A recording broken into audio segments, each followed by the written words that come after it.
And you are now listening to Cooper Sports Podcast. I'm your host, Cooper Brooks, bringing you the best content from the NBA and NFL.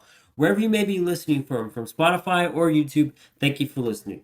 And everybody, we made it. We've officially made it. After 8 long months, the NFL season is back. Let's go. I'm so excited. I'm pumped. I can't wait. I'm excited for what this season brings. So let's get right into it. So, to kick off the NFL season, it was a good showdown between the Buffalo Bills and the Rams. We're going to look into takeaways from that game as well from other games this past Sunday and last night's game, Monday Night Football, which was an amazing game. And the way it ended, oh boy, there was a lot of questions. But let's get into week one. So, the NFL gives us a week one kickoff between the Bills and the Rams. The defending Super Bowl champions, Los Angeles Rams, against a contender for the Super Bowl and maybe potential Super Bowl matchup, the Bills, Buffalo Bills. So, what are my takeaways from this game?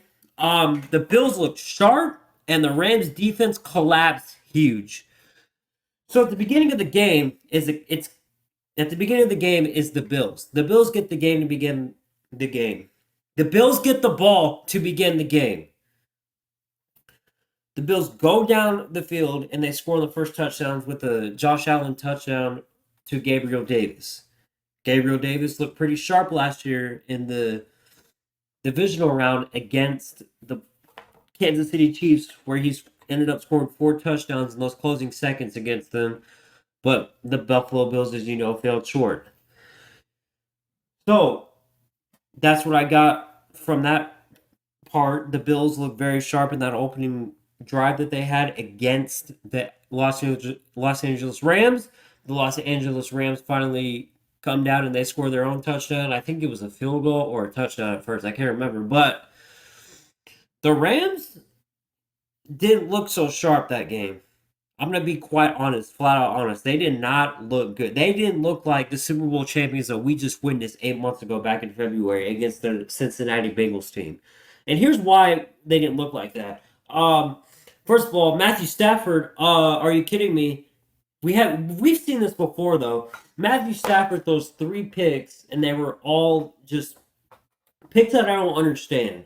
A couple of them were to now he threw one to Cooper Kupp, but Kupp didn't catch it. It was either bad placement by Stafford or Kupp just couldn't bring it in and it bounced off his hands as he caught it, as he tried to catch it, and it went into the defender's hand. So that's a pick by Stafford. Again, Stafford had 3 picks in the game. This is the same old Stafford we saw last year, where Matthew Stafford went on a. There's one where Stafford last year, Matthew Stafford and the Rams, they went on a whole month of November where they didn't win a game, and Matthew Stafford consistently threw picks. So that's why I say this is the same old Matthew Stafford. Again, the Rams did not look like that Super Bowl team that we saw 8 months ago. Again, as I say that. Their defense looked very They looked That defense literally after this past free agency went out and got some pretty good players and they lost a couple. Let's see who they add this year. They added Bobby Wagner. That's who I can name one for their defense. I think that's pretty much it. Only one I can name. They lost Von Miller, by the way, who went to Buffalo, which in Buffalo, Von Miller played very well against the Rams. He got a couple sacks the on Matthew Stafford. Sorry, I couldn't think of his name. But yeah, so the Rams defense, you have Aaron Donald returning, and you have cornerback Jalen Ramsey. And by the way, Jalen Ramsey gave up a huge play. We'll talk about that later. But I thought this Rams defense, and I'm not going to lie, I thought this Rams defense was going to give the Bills a run for their money. They were going to just shut down every play that Josh Allen tried to dot it to one of his players, and that they would just get a bunch of picks and they get a bunch of turnovers, and that the Rams would just completely blow out the Bills. Well, I was wrong. Because that Bills offense looked sharp, and they made the Rams, in front of their home crowd, look like fools. The Rams defense, I just couldn't believe their performance. I thought they would do better than that. They gave up key plays. Like, there's one play, Later in the second half, Josh Allen finds Gabriel Davis on a deep pass that is not a touchdown, but it sets him up in the red zone under the 5. That's one. Number two, later in the second half on another Bills drive, Josh Allen finds Stephon Diggs and bombs it to him. And who was guarding him? Jalen Ramsey. I'm going to be quite honest with you. Jalen Ramsey hasn't been the same cornerback in a while. And people are going to tell me, "Oh, Cooper, it's only week 1." And well, even before this season even started, he wasn't looking like that quarterback like he used to be. I'm not saying his career's done. I'm not saying he's gonna fall off anything, but I just didn't. His performance just didn't do that well. He was getting outburned. He was getting burnt by Stephon. Stephon would get him on routes and just cut, and it just made Ramsey look bad. Like, I don't know what's wrong with Ramsey, but Ramsey's got to get it together. Or else this Rams defense isn't gonna. I mean, who else are they gonna? Well, they have Aaron Donald, but still in the out part, in the upper field, who are they gonna rely on? So again, Bills offense looked very sharp. Rams defense did not meet expectations as I thought they would. They got a few picks. They got 2 interceptions and I think a forced fumble. But still, other than that, but scoring wise, if you looked at that score, oh boy. Now, I want to get to the Rams offense. The Rams offense overall scored 10 points. They scored a field goal and a touch. No, they scored a touchdown and then a field goal. The only person that got a touchdown was Cooper Kupp, and then they scored a field goal to tie it 10-10 before halftime. Matthew Stafford was running for his life half the time in that game, almost the whole game. I'm not going to say the whole game, but almost all of the game. There was plays every single time where he would step back and snap, and he'd mostly have to scramble on the run because that Rams O-line they were not helping him. And that's how Von Miller and Ed Oliver and some of the other defensive linemen were able to get through and sack him for some pretty good yardage too. They got a few sacks on him. But missing Andrew Whitworth, I'm sure hurts a lot. I'm sure they want him back, but again, Andrew Whitworth is in retirement. He was a great lineman for him. But still, the Rams' offensive line was not helping Stafford at all. Even though he got some good plays off, he was still being pressured a lot on the run. So my takeaway from that game is that Bills look sharp. Rams need to fix something on their defense, and they need to fix something on that O-line. Their rushing game was terrible. Cam Akers only had 3 rushes for like no yards, and Darnell Henderson didn't look as sharp either. He only got screen passes and very few yardage when he was throwing the ball from Stafford.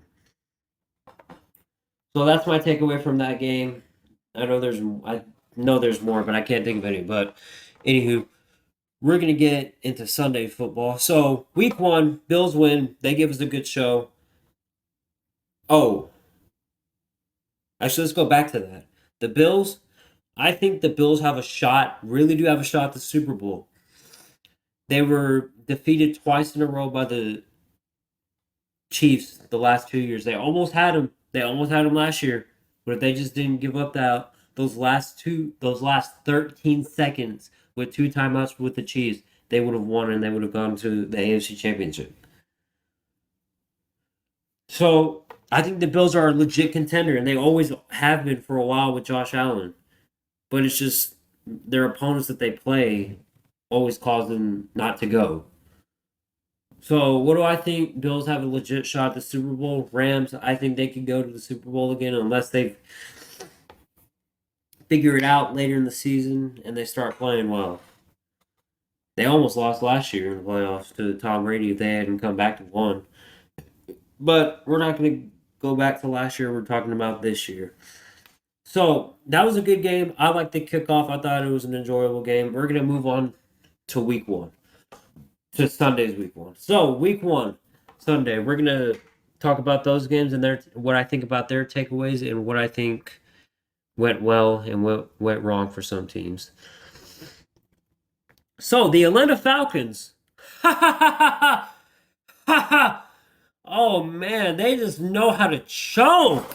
The Falcons just know how to choke. If you're a Falcons fan, if you're listening to this podcast right now, you guys know how to choke. Oh my gosh, are you kidding me? At first, I thought the Falcons were actually going to win, but I forgot. They know how to choke leads.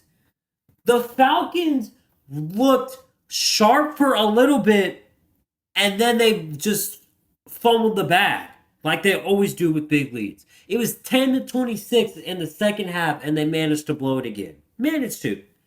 Again, their offense, run by quarterback Marcus Mariota, which I don't know. I don't like Marcus Mariota on the Falcons. I think they need a true quarterback that will be at that franchise for a while. This, but I just can't believe that they just blew that lead again. The Saints put up a good show. The Falcons had a good show before they blew it. My takeaways are that the Saints looked sharp. Their offense looked amazing with Jameis Winston back and Michael Thomas and a few other receivers and additions. That defense looks good too. And that by the way, with the addition of Tyrann Mathieu, I thought that looked good too. Tyrann Mathieu played good as well. I think this Saints team is pretty good. Not pretty good. I think they're amazing. I think that they will. A lot of people are underestimate underestimating Jameis Winston. Jameis Winston went 5-1 with the Saints before he went down with that injury last season.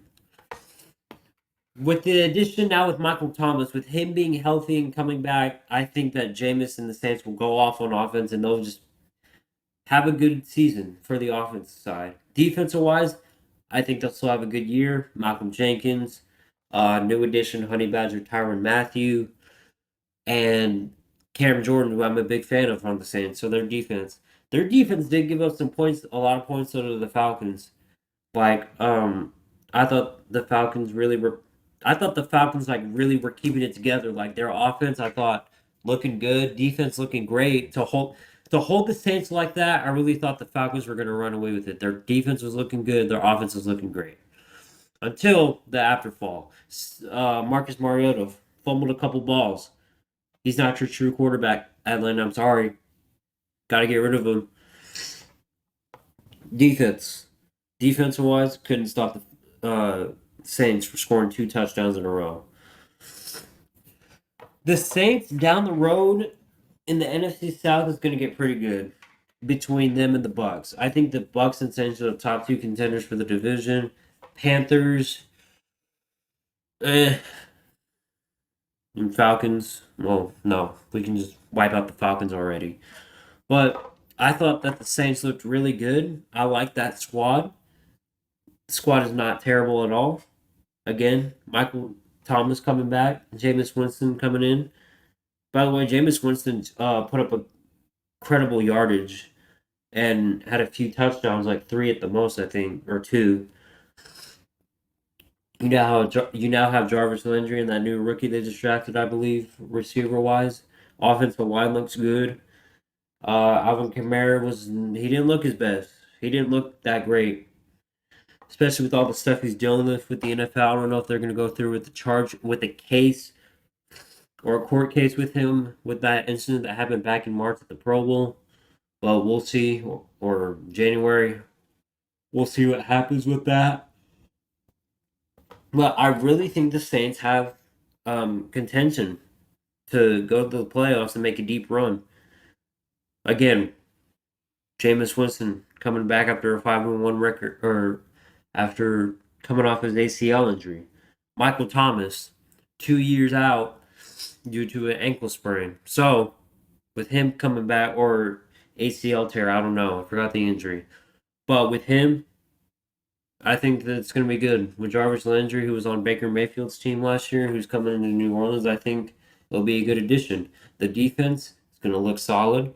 I think that the Saints will make a deep run. I think they'll look sharp this year. That's what I think about the Saints, and that's what I thought about that game. And Atlanta, just keep on choking, because that's all what you love to do. All right. Sorry, Atlanta. No disrespect. Actually, a little bit disrespect because that's all y'all can do is just blow leads. But again, Falcons fans, no disrespect. I apologize, but stop choking. And then maybe get a quarterback and tell your receiver to stop gambling. But anyway, we're going to stop right there. We're going to get into a couple more games that I thought were. We're going to get into a couple more games. So, another game that looked really good Chargers and an AFC West showdown between the Los Angeles Chargers and the Las Vegas Raiders. What are my takeaways from that game? Let's see. Justin Herbert is definitely and should be MVP of this. Okay, wait, hold on. Let me stop there real quick because it's only week one and I'm just now saying this, but still, people have their opinions. Let me redo this. What are my takeaways after that game from the Chargers and Raiders? Justin Herbert is still that dude. He's a freaking stud. Uh, his ability to throw the ball and put it in the right spots and good. The way he gunslings that ball to his receivers just looks amazing, and it's just an amazing thing to watch how he gunslings it and how that ball spirals and moves into his receivers' targets. Um, the Chargers' defense looked incredible. And that's a stacked defense. That's one of the stacked defenses, maybe in the division and in the league overall. And yeah, those are what my Chargers take away. That's what it is for the Chargers. The Raiders addition Davante Adams. Davante Adams was traded from Green Bay to the Raiders this past offseason.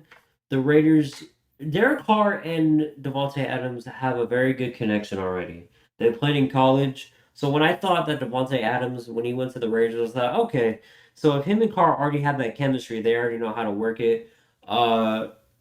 Recently extension signed new player Darren Waller just got his extension. He's back, and I believe Hunter Renfrow was also re-signed this past offseason. So Raiders have talent on that offense, but it just wasn't enough to beat the Chargers and win.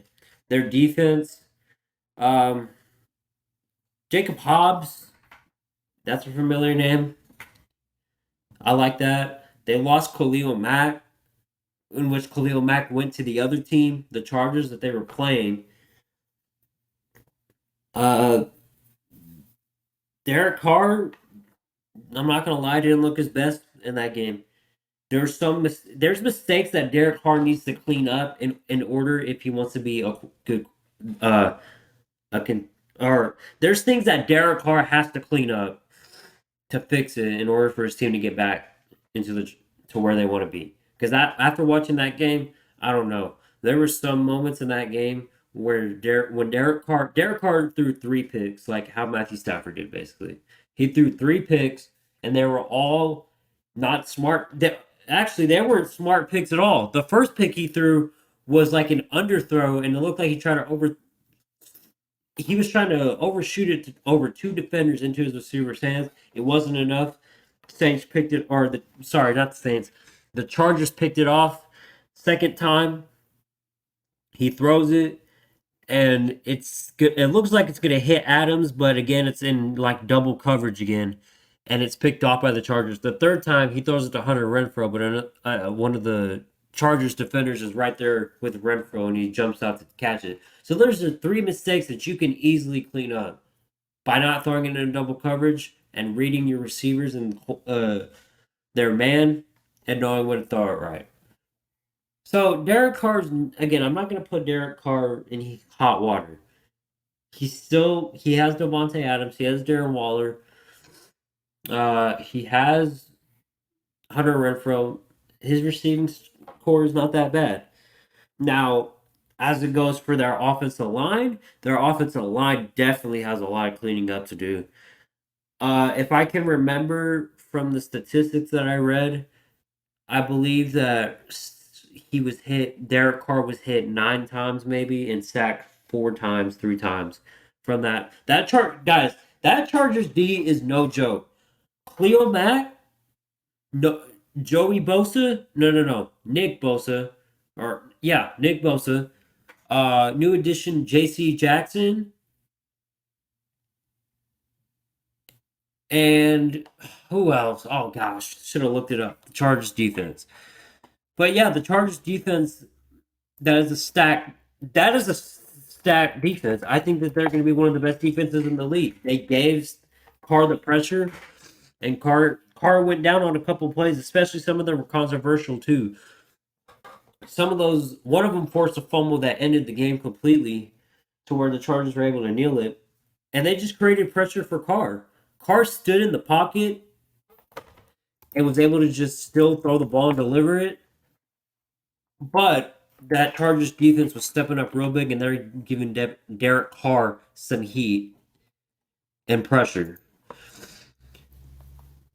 But still, on offense for the Chargers, for I'm sorry, the Raiders offense, I thought they were okay. They did good. Stafford, or gosh, I gotta. Good gosh. Let me regroup. The Raiders offense from this past game, I thought did well, very well. Stafford, Derek Carr just has to fix those mistakes, and he'll be fine. He'll be a good quarterback. He is already a good quarterback, but he'll fix those mistakes and be a lot better. And Derwin James Jr., that's who I also forget to mention about. So they already have a stacked defense, but the Raiders will be fine. Their offensive line has a lot to clean up to get into week 2. And they'll be fine. Chargers defense, loaded as heck. Probably one of the best, as I just mentioned already, again. But still, J.C. Jackson, Derwin James Jr., Khalil Mack, Nick Bosa, you already got 2 guys that can pressure, and then you already got 2 high safeties up in the top that they can play the coverage real well. Even though they gave up 19 points and almost lost still, but in the end, it came in the clutch when Khalil Mack and that team caused pressure for Derek Carr.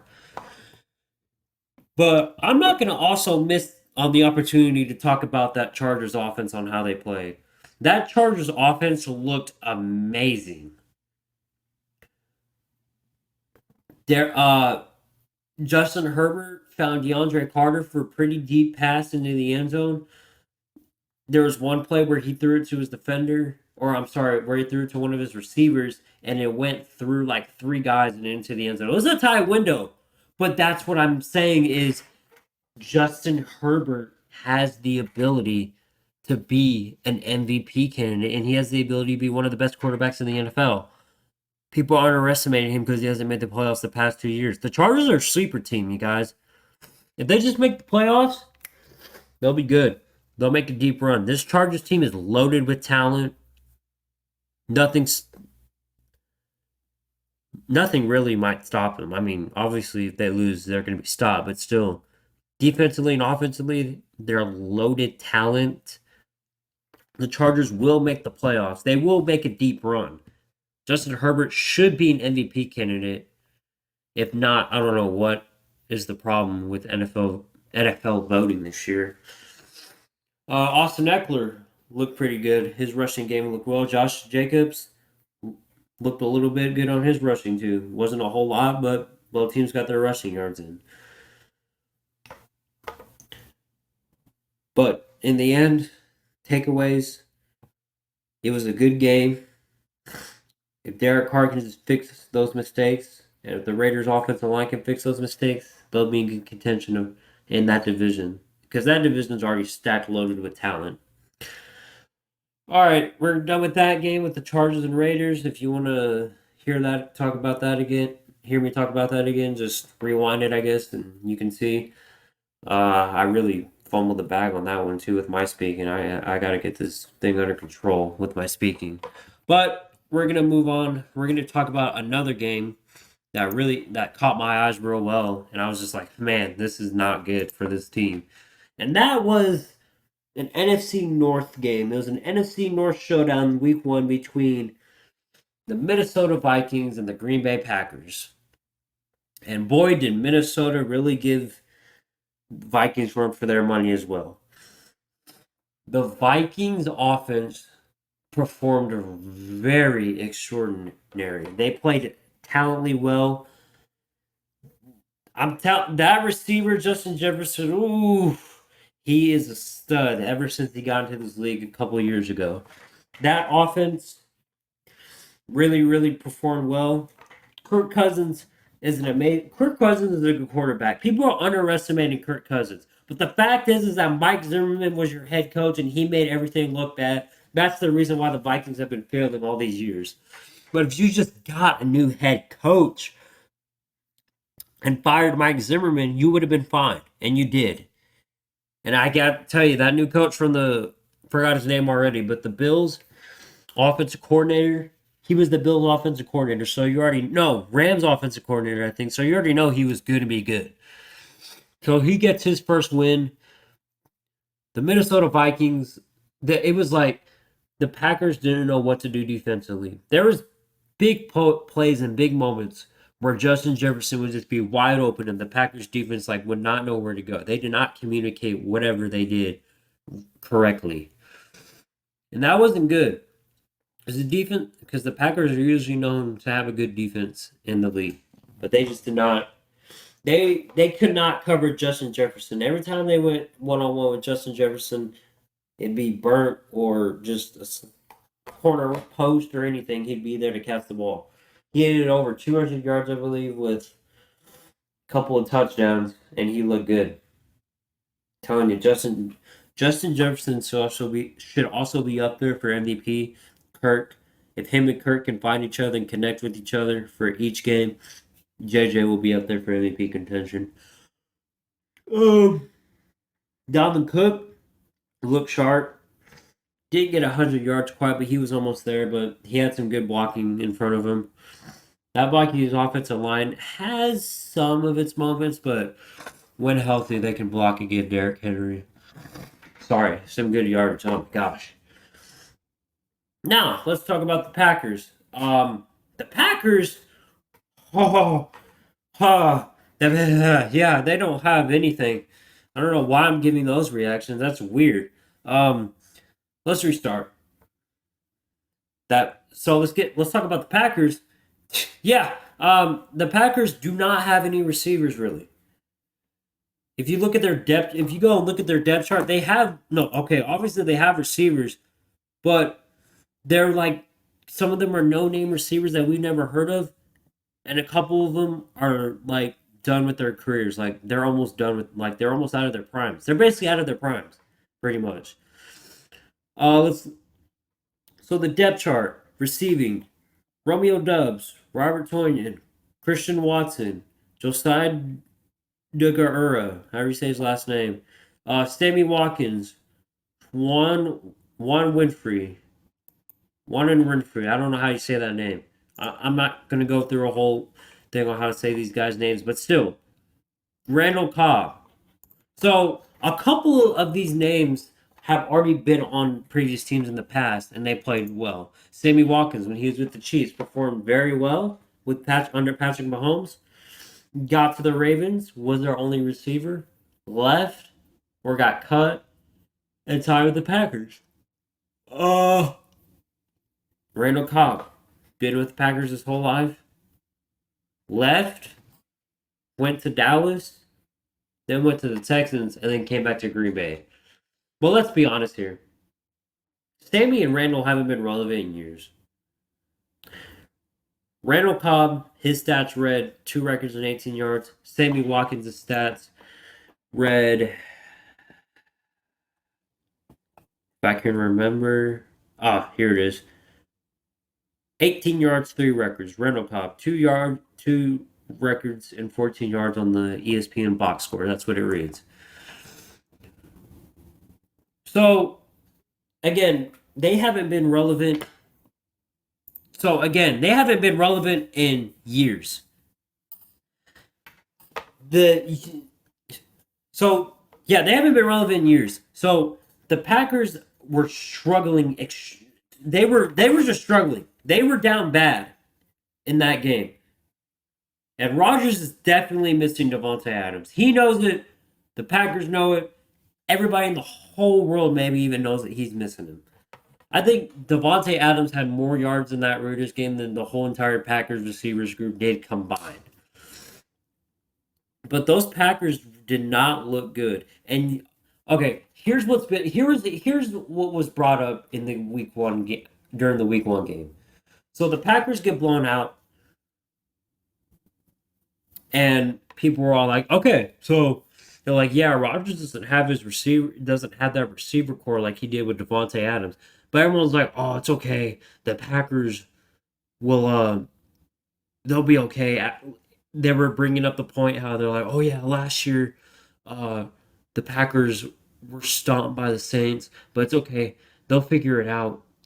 That was like week 1 last year when they got blown out, but they'll figure it out again this year. And they got the 1 seed last year, and they'll get it this year again. They'll do better. They'll regroup. No, no, no, no, no, no. That's not how this is gonna work. Okay, now listen. I don't think that the Packers. Before I start off with the Packers here, I still think they're gonna make the playoffs. I don't think that they'll get the number 1 seed, and I'm not saying they're bad. I'm not hating on Rodgers or anything, but to shorten it again, people were basically saying that the Packers will regroup and find a way like how they did last year after their week 1 embarrassing loss. No, no, no, no, no, no. No, no. There is no Davante Adams this time. I don't care. And you might be saying, well, you're saying that Rodgers' only target was Davante Adams? Yes! Yes, it was. Okay? Let's look at it again. Sammy Watkins. No. Excuse me, not Sammy Watkins. Marquez Valdes-Scantling was also another target for Aaron Rodgers last year. Where's Valdes-Scantling at this year? Kansas City. Where's Davante Adams? Oakland Raiders. So now Rodgers doesn't really have a receiving core. 2 guys are already done with their careers. They're like past their primes already. Alan Lazard, who didn't even play that game, I don't know how he's going to be with Rodgers. You might give your only shot with him. But it's not going to be like last year. And here's why. If you like me watch that game with the Packers and Vikings, it was not good for Aaron Rodgers. Number 1, there's a couple plays where there's a couple plays where the Packers offense couldn't get it. Hold on. Okay. Gosh dang it. Hold on. Okay. So let's regroup. Let me regroup again. If you, like me, watch that Packers and Vikings game, you would know how that Packers offense looked. There's one certain play in the game, opening drive for the Packers. I think it was Christian Watson. He had a wide open, down the field, wide open touchdown pass from Aaron Rodgers. It was wide open. If he caught that ball, it was going to be wide open. The Packers would have scored. No, Rodgers gives it right to Watson. Watson doesn't even catch it. It just slips right through his hands. Watson, you were wide open. Another time, the Packers goal line, 4th and goal. This was a goal line stand. If they didn't get this, it was going to be a goal line stop for that Vikings defense. The Vikings defense stopped them. So the Packers basically had 2 opportunities to score on offense, and they didn't. If you look at it all in all, when the Packers got that 1 touchdown at the end with A.J. Dillon, and if they get those 2 touchdowns in the previously earlier in the game, you're looking at a 21-23 game. So, again, that offense did not look sharp. And Rodgers was also, you know what Rodgers was feeling too? Rodgers was feeling what we call in the NFL, which starts with the letter P, the P word. It's called, you guessed it, pressure. Rodgers felt a lot of pressure, and you could tell. That offensive line has been banged up too. The Packers are also another team where their offensive line has not been healthy and has banged up issues. Their offensive line was banged up. Zadarius Smith, Daniel Jefferson, I believe, and or Daniel Hunter. I can't remember. But Zadarius, Daniel Hunter, those guys were forcing Rodgers a lot of pressure. And Rodgers could feel it. You could tell every time Rodgers was pressured, he'd roll out and find a receiver to be nowhere wide open. And if he was lucky enough, he found one of his running backs, Dillon or Jones.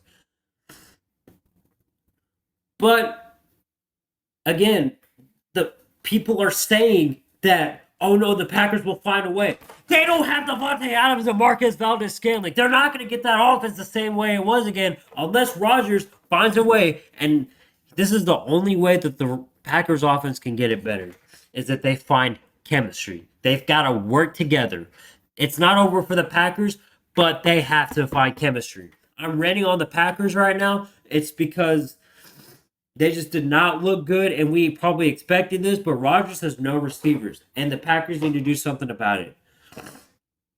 Go get OBJ. Just go get him, okay? My Cowboys don't really need him. We'll get into that later, by the way. In Dallas, we will get into later. But go get OBJ. Just go get him. I don't care if he's not able to play next week. Just go get him so you know you have a receiver that Rodgers can target and get to. Because Rodgers and OBJ will be a scary duo. Now, after that all being said, the takeaways from that game. Vikings look sharp. I say every team looks sharp. Okay, Vikings looked incredible. Their head coach had an outstanding coaching performance. Justin Jefferson is that guy. He's a stud. He's gonna be one of the best receivers in this game this season. Packers side, the Packers need better offensive linemen. They need to get their guys to get healthy, and they need those receivers to step up in big moments. And if you also watch that game as well, again, if you watch that Packers and Vikings game, the Packers sideline, every time they flip to it, they showed no energy whatsoever. All you saw was just complaining and guys just standing around holding their jerseys like they do with their neck. And there was no energy. There was no energy whatsoever on that Packers sideline. They just all looked down sad. They knew that they couldn't get anything done. Rodgers was pissed like after every drive, and I don't blame him. He doesn't have his number one guy anymore, or his number two. So, Packers, they'll get it figured out. It's not over yet for them, but I'm just saying it's not going to be the same without Davante or Marquez as your top two receivers.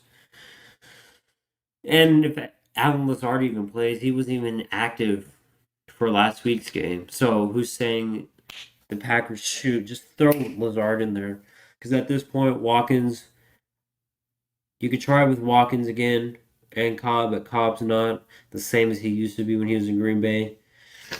And Watkins, I guess you could try with him again, but this Packers receiving core is just absolutely, it's just terrible. It's not good. Rodgers is still a great quarterback. I look at him as one of the greatest quarterbacks to ever live. He's a bad man, as Stephen A says. He's a bad man. But all in all, Packers need to fix it, and the Vikings got better. So, with that game out of the way, let's move on to another one. Let me bring up one game that I didn't think of bringing up, and that's, I'm not going to bring up every single game, but I'm going to bring out games that stood up to me the most. Chiefs in Arizona. I'm going to do a quick one on this one. Chiefs looked outstanding, putting up 44 points. Their offense is like, Patrick Mahomes doesn't have Tyreek Hill. He's like, all right, fine, I'll find more people.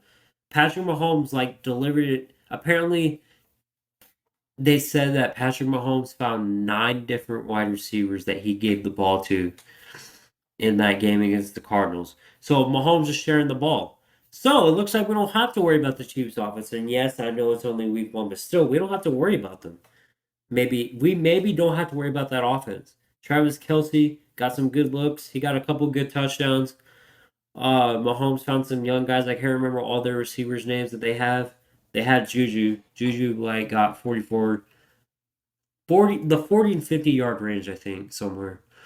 But Mahomes just found ways to share the ball, and that's what I love about Mahomes. Mahomes is playmaking with the ball and how he shares it to the ability is amazing. When he had Tyreek Hill was like basically the cheetah. He fast run his routes. He'd get on a post or a streak, and he just burn his opponent and be a touchdown.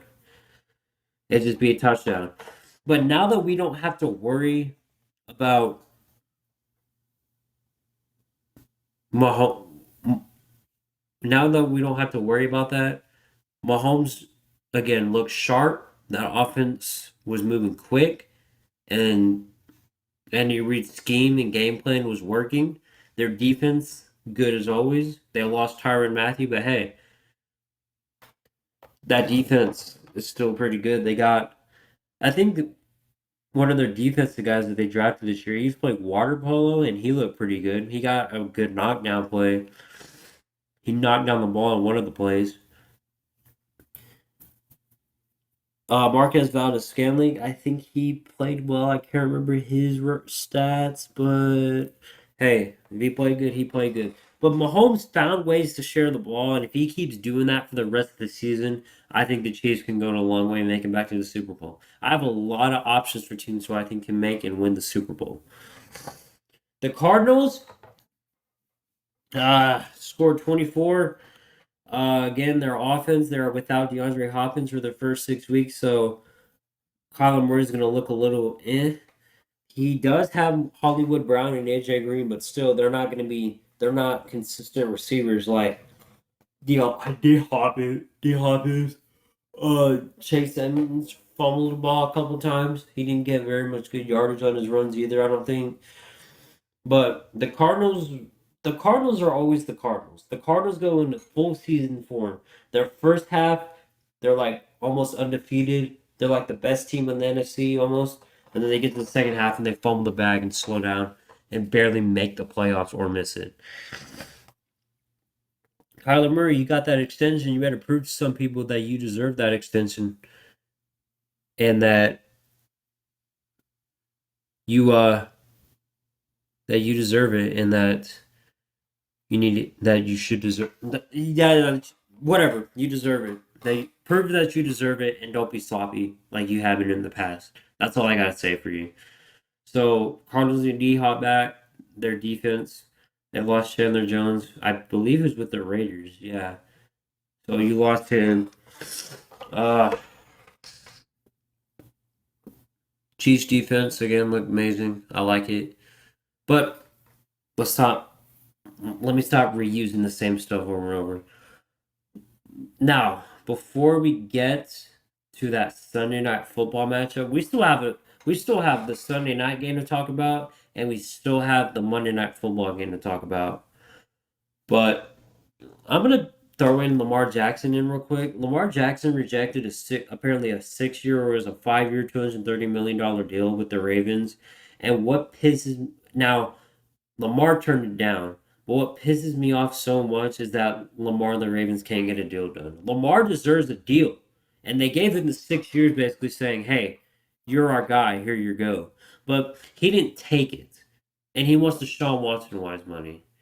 Deshaun Watson pretty much almost got the same contract, Lamar. Except it was a 4 year. But you're getting more years and your guaranteed money's up a little more. But it just pisses me off that they can't get it done. They tried and tried and they just couldn't do it. They're gonna franchise tag him. Lamar, they better give him a contract. They better not try to get rid of him. Because if they okay, yes, they offered him a contract, but the way that they took so long to offer him a contract the last minute and they even tried to this whole offseason just shows they might get rid of him, but they can't get rid of him. He's their only reliable player on the team. Like, he is their quarterback. He's their franchise quarterback. Mark Andrews is an amazing tight end. Their receiving court. Lamar has lack of weapons. That's what the Ravens need. They have their lack of weapons. Their defense, always looking the best. Always looking fantastic. Players Campbell. Think one of their defensive guys just got hurt the other day. I forgot his name already. Gosh, I gotta start looking up these people's names. I keep mentioning in this podcast that I'm forgetting people's names. But but yeah, Ravens defense looks always good. The Ravens just need weapons. And maybe they could go get Odell. Like how I said the Packers maybe need Odell. Well, maybe the Ravens also need Odell. They need something. They need something that will help um that will help Lamar Jackson. They're gonna franchise tag him again. They're probably gonna franchise tag him because they have one available. I think that's what they're gonna do after this year. Lamar Lamar's testing himself. I think that's what they call it. I forgot what it is, but he's gonna test himself. He's betting against. That's what it's called. He's betting against himself this season. He's gonna see how they perform. Lamar's literally a running back. I don't know why they need J.K. Dobbins and Mike Davis. Lamar's literally the running back and the quarterback. It's just they lack weapons. The only one on there is Mark Andrews, and Mark Andrews is an incredible tight end in the league. In the league, so oh my gosh, there's more NFL games I could be talking about. Okay, hold on. This podcast might go way longer than it has to be. Lamar Jackson. Yeah, the Ravens lack weapons. They beat the Jets. They look pretty good. I didn't really watch it, but yeah, they need to get a contract done after this year. They don't need no franchise tag. They could just to save the money and the grace of it, but Lamar deserves his money. Lamar's going to be a stud this year again, and he's going to be healthy, I hope. So the Ravens are going to make him look good. So now that I think about it, there's a few more games. There's a couple more games. I just realized that I said that I was going to only do a few. I wasn't going to do all the NFL games, just ones that stood out to me. We might just go through all of them. Maybe every one of them. Because my plan was to only do certain ones because I wasn't going to do a whole podcast on every single game. But as I think about it more, there's a few that stood out to me. Uh, let's go to the Giants and Titans game real quick. Hold on. I didn't watch that game, but the Giants shocked us all. They really shocked us all. And as a Cowboys fan saying that with the Giants being in our them being in our division, that was a shocker to me. Like Saquon turned back to his rookie season form and went for 161 yards and 2 touchdowns. Their new head coach, who's a Buffalo Bills uh, offensive coordinator, he looked his first game. He wins with the Giants. Daniel Jones. I don't know how he looked. Brian Double. That's his name. Brian Double. Brian Double. That's his name. Hey, look, they came back and they crushed the Titans. Not crushed, but they they came back and won. They were down by 7-20, you guys, and then Brian Dobble has guts for going for that 2 point there at the end. He scoops it in. What happens is on the 2 point, they call Hut on the 2 point. Jones Jones basically throws it like he scoops it to Saquon basically, and Saquon looks like he's about to go down and get tackled, but then he manages to break free and get in the end zone. So the Giants take that risk. They don't tie the game. They take that risk instead of going overtime. They take that risk. They score the 2 point. They're up by one. Now the Titans have like under a minute left to go down, kick a field goal, and win the game. What they do? They have time. They kick the field goal. What happens? Randy Bullock hooks it, and they don't win the game.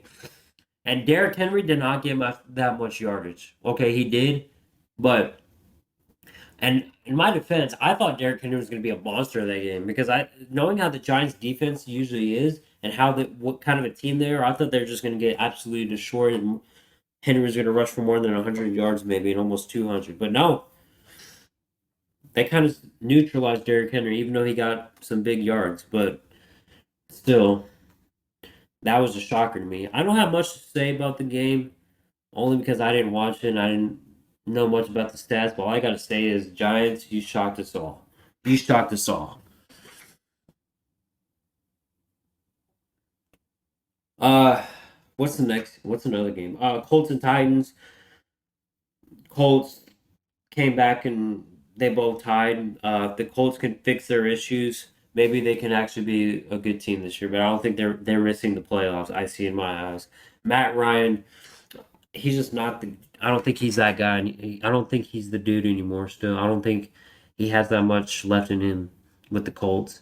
So I think this is it for Matt Ryan. This maybe could be his last year, maybe I don't know, but I don't think this is just it. I don't think this year's is gonna happen. They could get in with Jonathan Taylor. Jonathan Taylor carries them into the playoffs with his running back statistics. If he has another season like he did last year, then yeah. But other than that, no. I think there's some other games, small ones that I didn't really watch. But we're gonna get to one more. We're gonna get to the Bengals and Steelers game, and then we'll talk about the Cowboys and Buccaneers game, and then we'll get to Monday Night Football. So the Bengals and Steelers game. Steelers really exposed the Bengals the other night or the other day on Sunday, you guys. The Bengals offensive line didn't get much better because the Steelers exposed them. Like we all thought, okay, the only reason the Bengals lost because if they had a better offensive line, they would have had a better chance of winning, and they could have. The Bills or the Bengals. Sorry, if I said the Bills, I meant the Bengals. The Bengals improved their O line. They go out and get one of our former lineman from the Cowboys, Lyle Collins. He signs with them. He's a Bengal. So we thought it was going to improve. Nope. Joe Burrow goes back to his regular season form like he did last year. He threw 4 picks. One of them was to T.J. Watt. One was a pick six to Micah Fitzpatrick. What was so difficult about that game is how it ended. The Bengals had a chance to close it out. Well, first they had a drive where they could have scored a touchdown, and then they could have scored another touchdown and like officially close it out. But the second drive before I go on again, Burrow threw 4 picks. By the way, not good, more than Stafford did.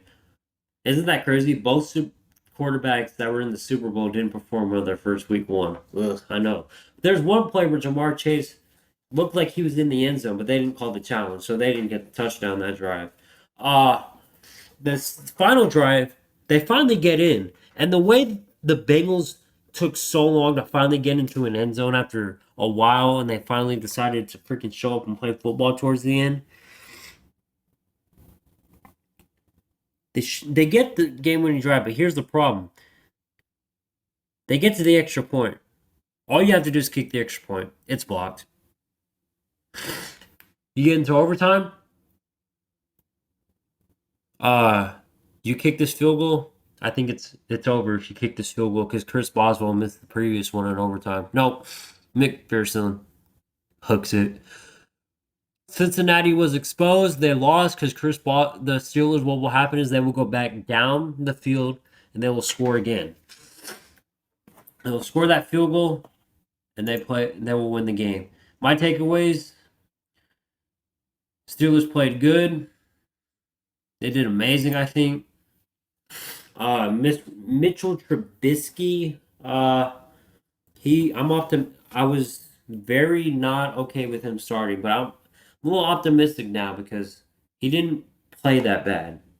They still won, but they barely won. But still, but Bengals back to what they used to be. Their offensive line did not help out at all because the Burrow was sacked that much times. I think 7, 4. I can't remember how much 5 in that game, but it was 4 interceptions.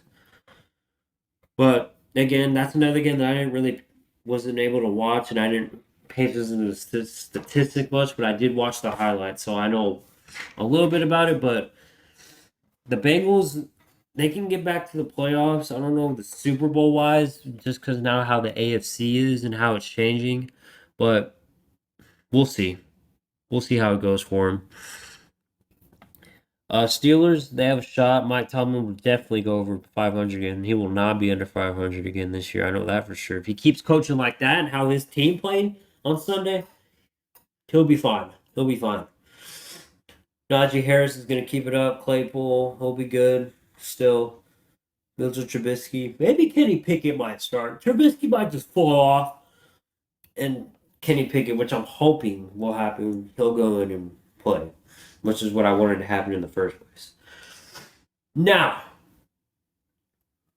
we're going to get to that awful, humiliating, and terrible Sunday night football.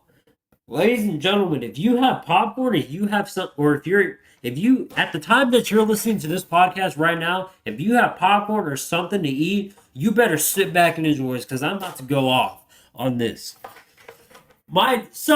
Sunday night football, Dallas Cowboys versus Tampa Bay Buccaneers. What did I think of that game? Oh, I can give you so much hot thoughts about that game. Terrible, inconsistent, and lack of performing. Oh, shoot. Nope. I don't want to be yelling then. All right. We're going to be careful on how we scream. Lack of effort, lack of offense, and lack of no. That was what I was going to say. Lack of ownership. Are you kidding me?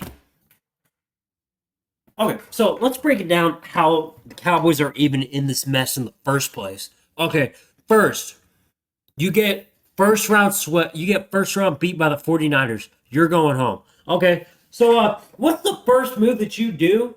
Okay, you trade, and I brought this up so many times before. So many times. You trade Amari Cooper for nothing. For nothing! For a fifth round! What is that going to do? Give you a couple of cupcakes? No! It was a salary cap issue and you traded him away. Well, that's another reason of lack of ownership, Jerry. You're paying our guys so much money. Gosh! You trade Amari Cooper. What do you do after that? You cut ties with La'el Collins, another lineman. You also get rid of Connor McWilliams, which, okay, here's the only exception. Oh, gosh. I'm going to have to chill out. Oh, goodness. Oh, man, you're going to hear this. You're just going to laugh your butts off. Holy crap. Let's chill. All right, let's chill out. Let's calm down. But I have every right to be mad. Because I'm a Cowboys fan. But you give away Connor McWilliams, and I'll only accept one thing. I like them getting rid of Connor McWilliams because I didn't really like Connor McWilliams, not as a person, but as a player. Dude got us so many holding calls for no reason, for absolute no reason, and for what? He gave us nothing. He didn't give us anything. He was just blocking for us. And when he blocked for us, and we got a huge play, it was because of a holding penalty or something. So,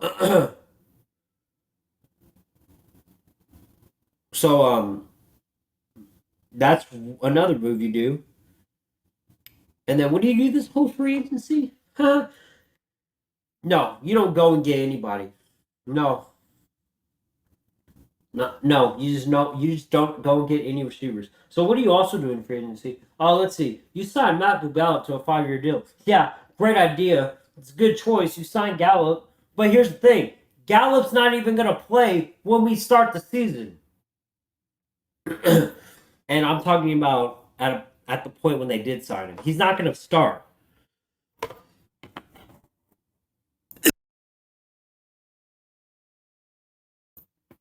I had another cough. But you're not going to start Gallup. Gallup won't be ready by the time he goes. So you give him a whole 5-year contract extension. You give Gallup that. What else happens? You sign James Washington. Okay. We got some receivers. We lost one big one. We're good. We're gonna fast forward actually because we're just gonna go. We're not even gonna go frame by frame, day by day what happened in free agency. Free agency, you get the training camp. Michael Gallup still not a go for the season, and then you lose another receiver, not to trade, not to free agency, but to a injury. Um, reported it was reported in training camp that James Washington, the guy that we signed from the Steelers, who's going to be an amazing guy with Prescott, and when he gets with the Cowboys and Prescott's back and healthy, Washington fractures foot in practice. Gosh dang. Washington fractures foot in practice, fractured foot injury. And he's going to be out 6 to 10 weeks. This was just a month before the season, barely a month before the season even started. So there you go. We lost another receiver. That's our receiver issues. Now you're down receivers. You have CeeDee Lamb, Noah Brown. Those are the only 2 touches that have been gotten the ball from Dak in a game. The others were drafted receivers, or undrafted that we signed. And so this isn't good. This is not good. So what I'm getting at my message here is that this is lack of ownership. Jerry, this is all of, and I'm going to say it right now. I'm going to say it right now. Everybody, you can get out your phone and record this through your TV or your computer, or phone, wherever you're listening to this. Listen to this very closely. Excuse me before I say this.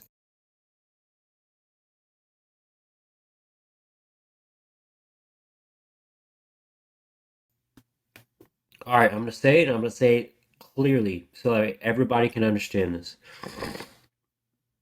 This is Jerry Jones and the Joneses family fault. This is their fault for making it like that.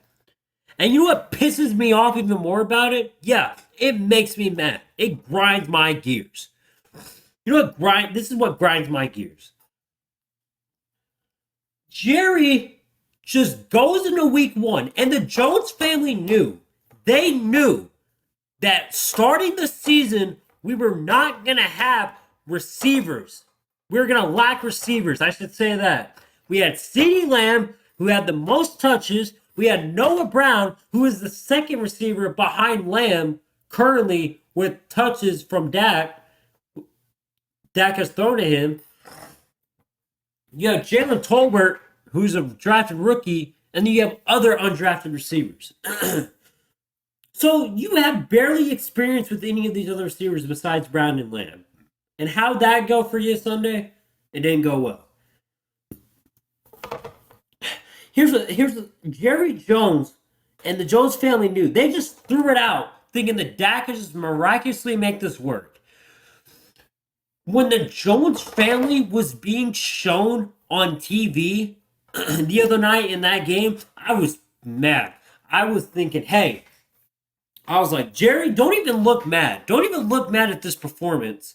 Because you and your over-ego son, Steven, were the ones that made this happen. You're the ones that made this happen. You're the ones that decided to be like, we're going to trade our best receiver away. Okay, trade him away. You're the ones that decided to not do anything and half it the whole free agency. You did nothing to improve us free agency, defensive-wise and offense. Now, I will give them credit. They did sign Anthony Barr to our defense, which he didn't do anything Sunday, but still, that's an improvement. I feel like Anthony Barr is going to bring a lot to that team. But still, you did nothing receiver-wise to help us out. So, we're just going to be thrown in there against the Tampa Bay Buccaneers with with barely any receiving core, with only CeeDee Lamb and Noah Brown, the only 2 players that have gotten touches from Dak Prescott.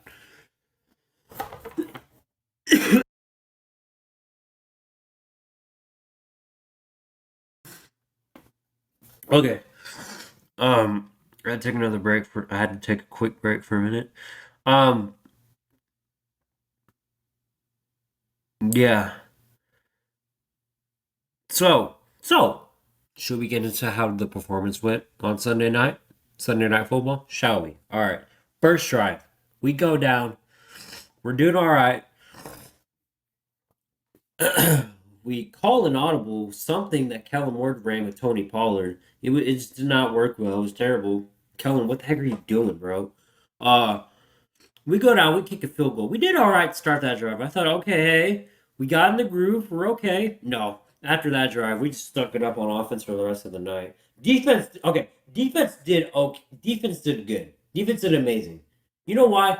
Yes, we lost, but hey, Micah Parsons is still showing that he is that guy. Micah Parsons is showing that he's a contender for Defensive Player of the Year. And that defense only held Tom Brady to 19. 19! And I'm not going to lie, the Bucs looked pretty sloppy that game. On offense, defensively, they ran us over. Offensively, they struggled a little bit, but they were still able to make it work with some plays from Brady. And in that game, as I'm watching it, I'm looking at this offense and I'm like, wow, we really stink. We're not going to go anywhere until Washington and Gallup get back. Because you know when Washington and Gallup get back, they're going to be good. They're going to already know their roles as a receiver. So they're going to know what to expect from DP in that offense. So they'll be good. Another prop, the Bucs defense, or I'm sorry, the Cowboys defense gave up a lot of passing against Tom Brady. They let him get off some huge pass plays to Julio, a couple to Mike Evans. I feel like they were ready to play, but again, the offense stunk up really bad, really, really bad. I don't know what Kellen Moore's plan this year is for the offense, but he better fix it. Because the way he was calling audibles and crap with some trick plays, they did not look good. They worked only with Cedric. They're not working with Tony. I would say though, rushing wise, Zeke did all right. He got like average 5 yards per carry. He didn't do too bad. The offensive line, they blocked somewhat. They still let Dak get manhandled and like destroyed. Terrence Steele, you better fix your flags, man. You better fix your penalties. And we all thought Tyler Smith was going to be the one. No, you better fix it, Terrence Steele. Terrence Steele got 4 penalties. We had more penalties than we did score touchdowns. And you want to know something else? Terrence Steele ended up getting, I think, 2 or 3 penalties in a row. In a row. That's not good. So, you got to fix that, Terrence Steele. We got to fix it on the offensive line. We got to limit the holding penalties. That's the problem. Because once we get a big game,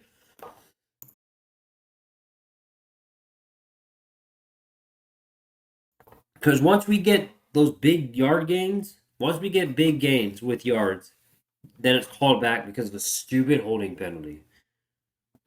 So great. You played yourself. Again. Gosh.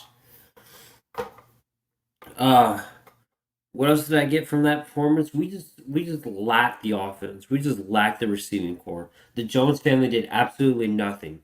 Jerry Jones is pathetic. I said it. Me, a Cowboys fan, calling Jerry Jones pathetic. Now, nice guy in real life, I'm sure. As a person, love him or like him. Can't hate him. But the way he's managing this team right now, pathetic. Jerry Jones. 26 years. 26 years ago, you won your third Super Bowl with the Cowboys. Your third. You, sir, have only won 3 playoff games in a matter of 26 years.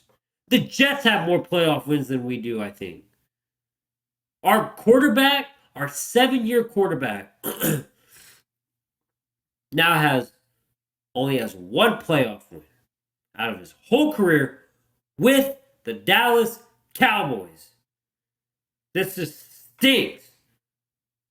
And if our night couldn't just get any worse, whoa, you guessed it right. With the Cowboys, it always gets worse.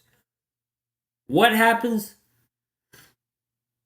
It is reported that Dak Prescott injured his thumb, gets surgery, and will be required out for 6 to 8 weeks, targeting a week 8 turn maybe against the Bears or after our bye against the Packers. Okay, so what happens?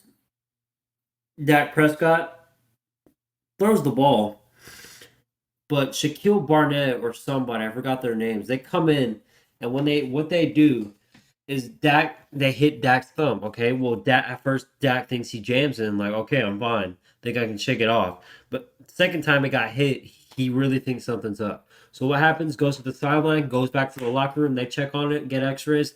It's a broken thumb. Dak got surgery this morning. Surgery went successful, and he will be out for a while. So if anything, if things couldn't get worse than they already were that night, they just got worse for the offense. Because now we're losing Dak. Oh, by the way, Jerry Jones came out and said this morning on the Fan, 105.3 The Fan, that apparently they're not going to put Dak on IR because they think he's going to be back in 4 weeks. Jerry, I don't care if you're the owner of one of the most richest teams in the league in sports, but you're no doctor. And I could be wrong. Maybe a thumb could heal after 4 weeks somehow. But I don't think this is how it works. First, and if he and don't get me wrong, if you know a lot about how injuries work, then you do. I don't really. So I don't know if if his rehab can allows him to get in that much rehab and as much work as it is to get him back in 4 weeks. And it depends on how his throwing is, how it feels, what it's like. And I feel like Jerry's trying to rush it, like how he is with Michael Gallup. He was saying, "Yeah, we're not going to rule him out for week 1." Jerry, it's already been said we're ruling Gallup out for week 1. I just feel like Jerry's trying to rush stuff. Well, Jerry, if you want a quarterback and not rush it, go trade somebody. Cooper, and it's also been announced that Cooper Rush will be our quarterback until Dak gets back. Jerry, don't Jones family, whoever, Steven, Jerry, stop. Cooper Rush is not the guy, okay? I'm going to be quite honest, okay?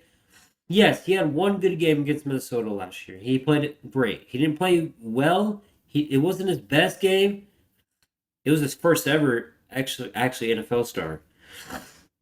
He didn't play well that game, but he did all right for his win.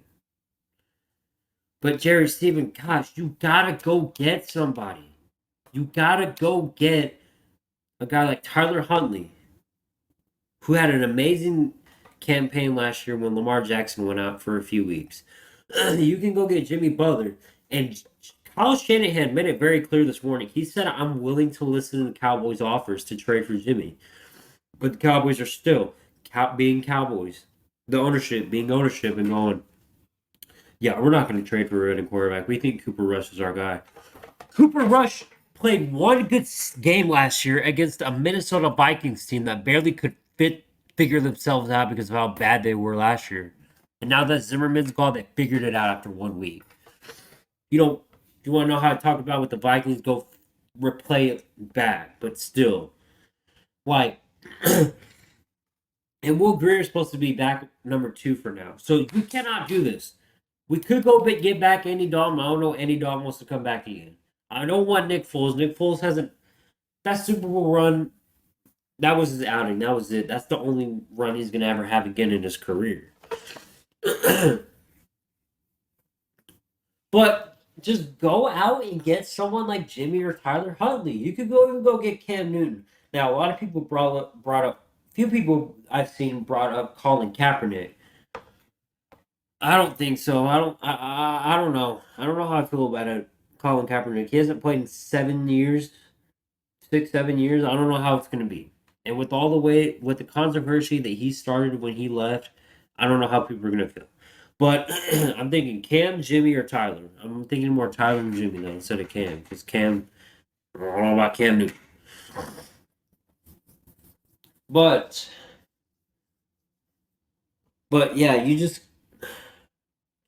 We just got to do something for these next few weeks while Dak's gone.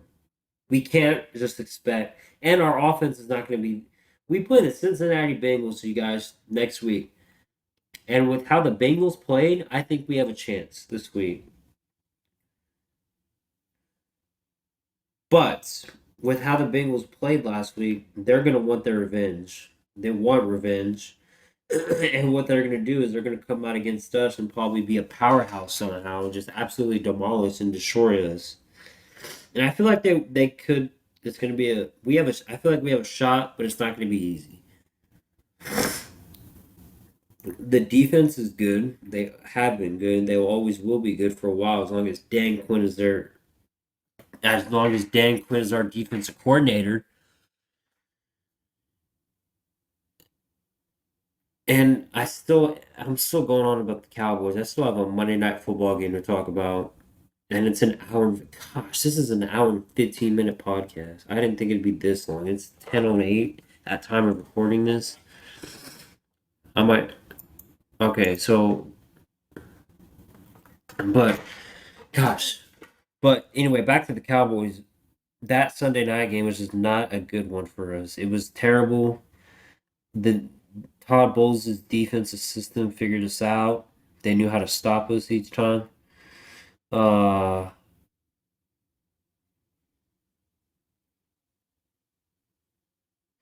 um, yeah, Todd Bowles figured us out. Offensively, we stunk. Dak was even doing terrible before the injury. So that shows you how bad of the offense we are, that we have. Zeke went well with the rushing. Offensive line's got to fix their crap. And I'm not going to rule out the season because Dak still needs to come back, and our receivers still need to come back. I'm not mad at Dak. I don't blame him. He had like barely anybody to throw to. CeeDee Lamb only had 2 targets and 12 yards, which is not good. I'm not mad at Dak. I love Dak. I've always loved Dak since he got in the league. But it's the Jones family. The Jones family just went into free agency, didn't do crap, made it worse, and then be like, hey, Dak, here's your receiver that you still know. Here's you another receiver that you barely give touches to. And then here's just a bunch of undrafted receivers that we're just gonna throw out. They gave him nothing. And it sounds like I'm saying they gave him nothing, even though he has CeeDee Lamb still. But besides CeeDee, they gave him nothing. And they think that's okay. They think it's just okay. And that's the problem. But you know why Jerry also probably doesn't care? If that shows you that Jerry doesn't want to go out to get a veteran quarterback that already has experience and just thinks that Cooper Rush is that guy, that shows you that he doesn't give a dang about their season. He doesn't give a dang. You know what Jerry likes to do? Jerry Jones likes to sit back in that press box probably every Sunday or Monday or Thursday, whenever they play in AT&T Stadium. He likes to sit back, get the glory, have the camera shine on him, and then sit there and get all these views. Because when Jerry gets the views, Jerry gets the money, and when Jerry gets the money, he gets too freaking inconsistent with it, and he'll spend it on anything he wants, and it'll ruin our cap space. It'll ruin anything, and as you can see in the past, that's what it did. This is probably not an NFL podcast. This is just a Cowboys rant for like majority of it. And then the others are just me talking about other teams and my opinions on them. But Jerry fixed it. I'm not happy. Jerry, for 26 years, you have to fix it. Just stop sitting behind a press box and looking good just for money and fame. Again, Jerry, love you as a person. Great guy. Again, you do have 3 Super Bowls with us because you established a team in the 90s. But now it's changed. You need to man up, make some changes, and talk to your son and make some calls. Because this is not okay. In the end of this entire thing, Washington will be back. Gallup will be back. Dak's going to be back. And this offense will go off again. I think this will be a good year for that offense once all three are back. And then CD Lamb will feel a lot better. Zeke will do a lot better as well. We'll figure this out. Hopefully, we have a good rest of the season. Maybe Cooper Rush will bring us something. I don't know. But again, Tampa Bay, Tampa Bay's offense looked very good. Looks solid. They had a few mistakes even on their side. Brady threw not a smart pick, but he knew it was on him anyway. Julio Jones looks good once he has a good quarterback behind him that's throwing it to him. Mike Evans, not gonna lie, man, you got a good, you had a good one-handed catch against my boy Trayvon. Trayvon had a few couple defensive plays that he made. It was good. It wasn't that bad. But again, Bucks just outplayed us. They did better. Um, yeah, Bucks just did better. They played better than us. They outplayed us. They outsmarted us. And in the end, Dallas, just do your best so Dak gets back. Because Dak's our franchise guy. So is Zeke. But just do what you can until they get back. Until our receivers get back. And that's all I have to say about the Cowboys and Bucks. This turned into a whole Cowboys rant. And I apologize that this is supposed to be about week one. And I just gave my opinion on my favorite team. And that's what took the longest the most. So, I apologize, but we're finally going to get into it. We're going to finally get into last night's Monday Night Football matchup. And before I start with last night's Monday Night Football talk, I think this will go up tomorrow because so at the time, if you're listening to this podcast right now, this will be up Wednesday, which is at the time you're listening to this. Right now, it's a Tuesday this is right now that I'm recording it at right now. So this will be up on a Wednesday. Okay, so let's talk about Monday Night Football. It was, oh boy, was it? Monday Night Football was wild and crazy, you guys. If you did watch that game, you missed out. It was a homecoming return for quarterback Russell Wilson, who this past offseason in a wild trade had been sended or traded to from the Seattle Seahawks to the Denver Broncos. The Denver Broncos found their quarterback. They found their guy, and they made it better. Their offense made it better. So, what did I think of last night's Monday Night Football? Well, the Seahawks played amazing. Geno Smith played like he was some veteran Hall of Fame quarterback, going 7 for 18 in the first half. 17 for 18. That's one incompletion that he threw. Now, obviously, later he threw more. He went for like 23 and 28 passing for like 200 and something yards and like 2 touchdowns. But what I takeaways from that game, the Broncos missed out a lot. The Broncos missed out on some points, and we're going to talk about the controversial, whatever you say, the call at the end of the game that a lot of people say was not an okay call. So, to begin with, the Broncos and Seahawks are coming out sharp. The Seahawks crowd is pumped up. They are ready to go. The Seahawks crowd level was pretty good last night. The Seahawks and Broncos, I thought at first the Broncos rushing game was amazing. They came out strong. If you give Javonte Williams the ball with more touches, he'll be good. He's going to be a good running back.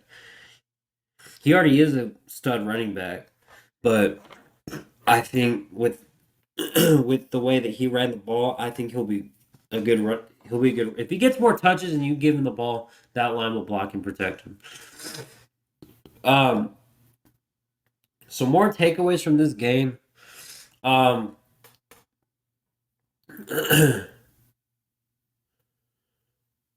more takeaways from the game.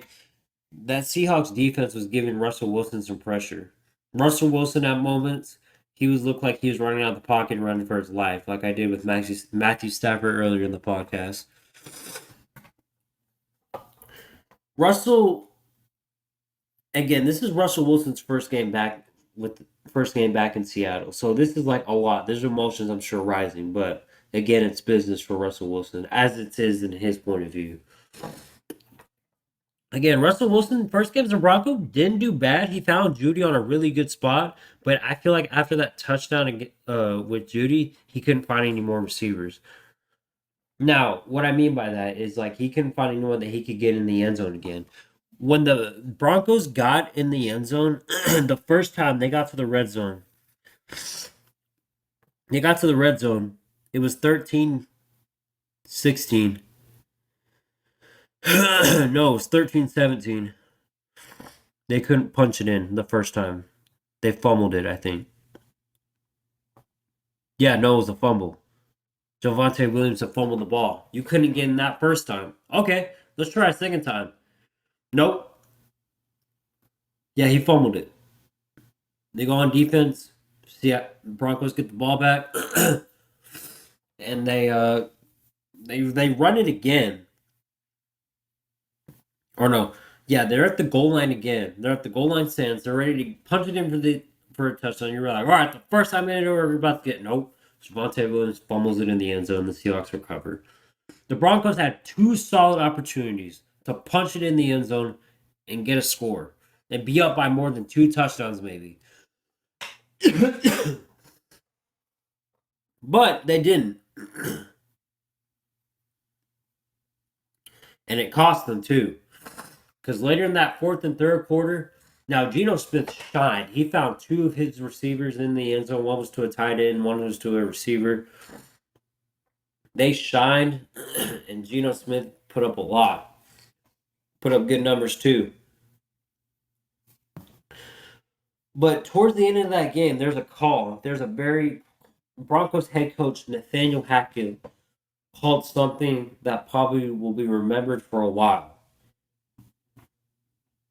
Here's what happened. So the Broncos, they kick a field goal, their second to last drive. Again, the Broncos can't find the end zone somehow. They blew 3 chances to get in the end zone. Kick a field goal. They play defense. They go back out for their final drive. Now, this is where things get interesting. And this is where what call Nathaniel Hackett makes.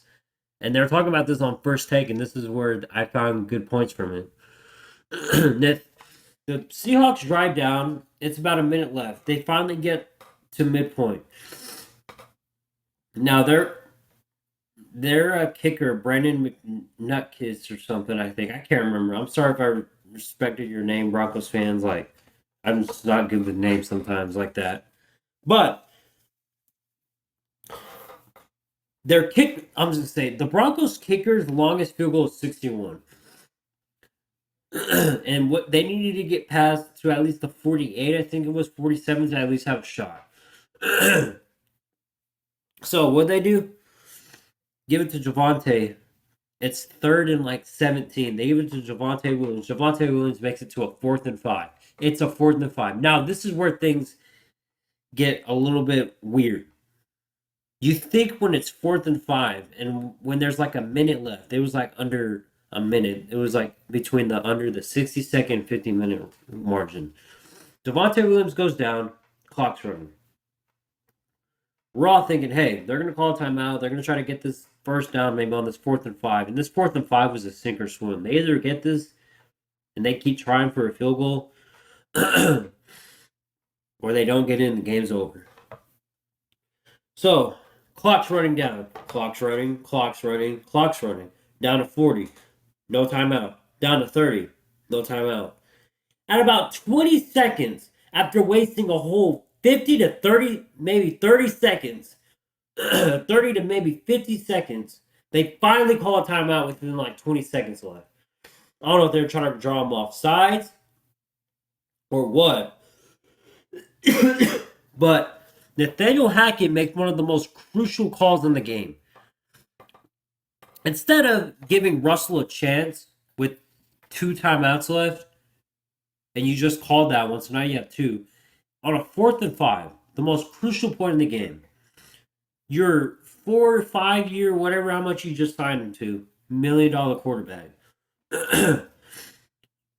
Nathaniel Hackett's going to take the ball out of Russell's hands in that moment. And the way they clock manage, I will give them the clock, because you do when it comes to clock management and it comes to end of the game moments like that, you're gonna need to you're gonna need to waste some time, because everybody knows in the NFL, if you give a team too much time left at the end of the game, it's easier for them to chunk it down the field easily and get a field goal and win the game. So you want to take as much time off as the clock. So I'm not gonna give them the clock management part. But Nathaniel Hackett made a crucial call. Instead of going for it on 4th and 5 and making it a sink or swim moment and giving Russell a chance, Russell Wilson, your quarterback, this is your franchise guy. You're going to take it out of his hands and just give it to your kicker. At 64 yards? Are you kidding me? You could have tried a little better than that. And what's so crucial about it is that he took it out of Russell Wilson's hands. And yes, Nathaniel Hackett's the first time. This is his first year head coaching the Broncos. But you took it out of Russell Wilson, your franchise guy, the guy that has come up in most clutch moments that I've seen before in some moments of his career. You're going to take it out of his hands for him to not. Yes, it's a 4th and 5. If you don't get it, you don't get it. Game's over. But this is Russell Wilson we're talking about. Russell Wilson didn't even acknowledge it. He even tried to say, hey, wait, hold on. Let's try to kick this field goal and maybe win it. Or let me get a chance and let me try to get us a win and get us in a field goal range if I get this. Nope, Nathaniel, no acknowledging. He just lets it happen. Nathaniel Hackett, I think it should have been pass play. They should have at least maybe. And Javonte Williams was doing all right that night too. He was doing incredible. So you might would have given him the ball for maybe a 5 yard gain, but still that would have worked because it's 4th and 5. So you know the defense was going to be all on him. So doesn't work out. They kick the field goal. Broncos kick the field goal. It's wide left. Barely misses it. Or I'm sorry, misses it left. They don't make it. Seahawks nail the ball. Russell's return to Seattle is ruined by a loss. So, what I'm getting at here in this game is that what was his name? I just said it. Nathaniel Hackett made a crucial call, taking it out of his guy's hands, his quarterback, his franchise quarterback, the new guy in town that's supposed to lead him to do many great things. They just couldn't do it. He couldn't give Russell a chance. And that's kind of like, dude, come on. Like, really? So, we have the crucial call. I didn't like the call. I think he should have went for it. That's the end of the say. Now, what else was in that game? Well, first of all, the Broncos' offensive line was They protected Russell okay, but I feel like in most moments of the game, the Seahawks defense was able to pass rush through that O-line and able to get Wilson on some moments. Like you could tell when a quarterback's feeling the pressure. They'll move and they'll show it. Russell Wilson, most times of the game, most points of the game would run out of the pocket and do a throw on the run because he was feeling the pressure. That Seahawks defense came alive last night and they were ready to play. The Broncos defense, they gave up points. And they were giving up a lot of plays to the Seahawks. Geno Smith was making them look bad. I'm not going to lie. The Broncos are known for having a good defense. And here's the thing with the Broncos. The Broncos have always been good. They just needed a quarterback. And they found their quarterback. Because after Manning left, you try out so many quarterbacks that aren't even relevant. You don't. The only one that I liked was Terry Bridgewater, but he's with Miami right now as the backup. But Russell Wilson just made it better because now Russell's their guy. They're making Russell the guy, the franchise quarterback.